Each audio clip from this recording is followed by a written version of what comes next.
next item on our demo is mayonnaise. Being from the South, we eat mayonnaise all the time. On sandwiches and on wraps, we need it for potato salad and slaw, and even for mashed potatoes. I have always put mayonnaise in my mashed potatoes.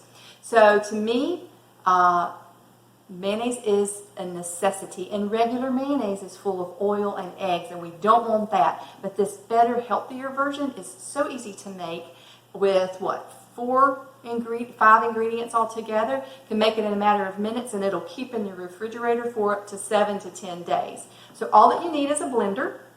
We're going to start with tofu. Now you'll notice this is different tofu than the tofu we used for the breakfast scramble that was in the produce section.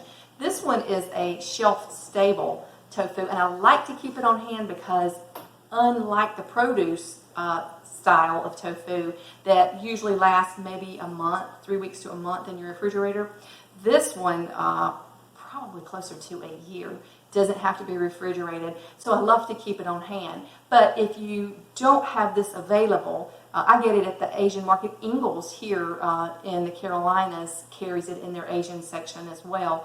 But if you don't have this available, you can use the very silken, softest tofu that you can find from the produce section.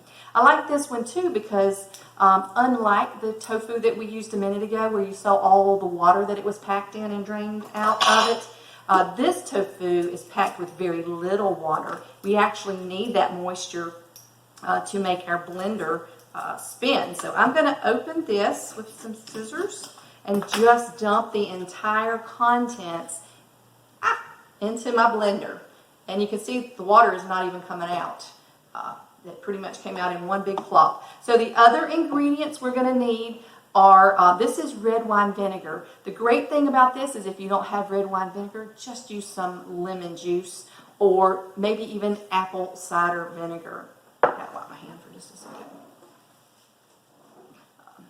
Another ingredient is Dijon mustard that you'll find at any grocery store, a tablespoon of it. And some salt.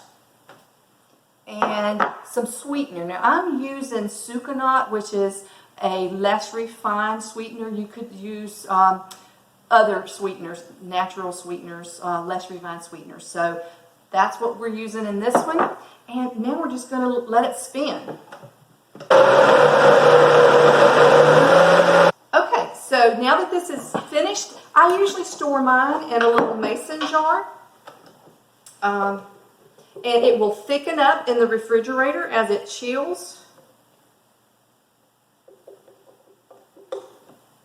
It makes about a pint for you, and like I said, it will keep in the refrigerator. This does not freeze well, so don't make it and think you're going to freeze it. Some people tell me they don't want a whole pint of it because maybe it's just them that will be using it. So I suggest that you maybe make half a batch, which would be half of this tofu block, and I'm going to show you what I suggest you make with the other half of the tofu block in just a minute because it's going to be a dessert. Alright, so this is great in the refrigerator and on all of those sandwiches and other recipes that call for mayonnaise.